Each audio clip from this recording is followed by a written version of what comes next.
What is the state of play for airlines in the wake of this? And again, I say tentative and apparent ceasefire. Yes, good morning. I think you put it right. This is very much a tentative situation. It's a very brittle ceasefire if we have one. We just heard from Jumana here that this is something they hope to achieve, but there's sort of insecurity on both sides. And that very much is reflected in what is happening in the aviation space.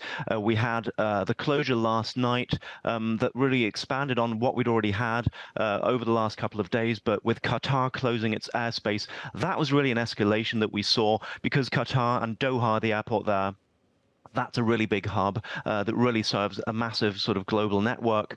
With that closing, really escalating the situation. We're back to operations now. It feels like mainly things are back to normal now. There might be some aircraft out of position, but by and large, we are back to normal. Bahrain, Kuwait, they also closed their airspace yesterday. This obviously coming after Iran attacked the US base in Qatar, but there was enough sort of a head warning that they could close the airspace ahead of time, but we really don't know how this will continue, whether these airspaces will reopen, reclose over the next couple of days and weeks. Very insecure situation for the industry here. And that volatility, of course, has to be worked through by executives as they look at different routes for the carriers. Which carriers are most affected at this point, Benedikt?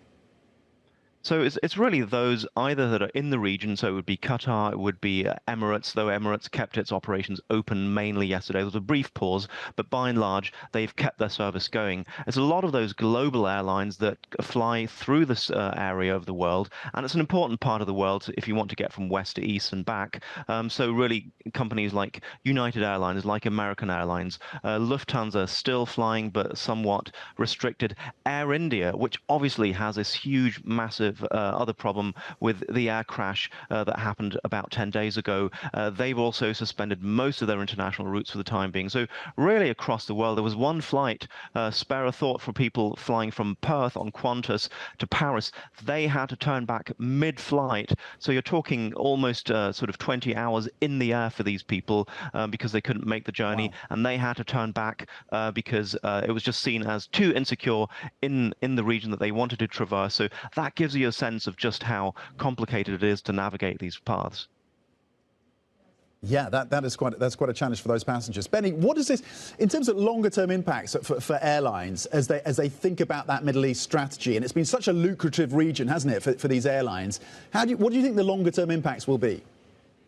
It really depends on just how this plays out. If this is a situation that can be kept under control or can return to normal, then there probably will be a limited impact. If this continues for a longer time, and if you think about Russia and Ukraine, where you've had an airspace essentially closed for more than 3 years, that will have a huge ripple effect on the wider industry because the flight paths are becoming harder to find. Right now, you have a lot of aircraft passing through Saudi Arabia, you have aircraft passing through Afghanistan, but we've already had the Pakistan-India space closed, so it's becoming more complicated for airlines to navigate these routes. That makes it more complicated because they have to take detours.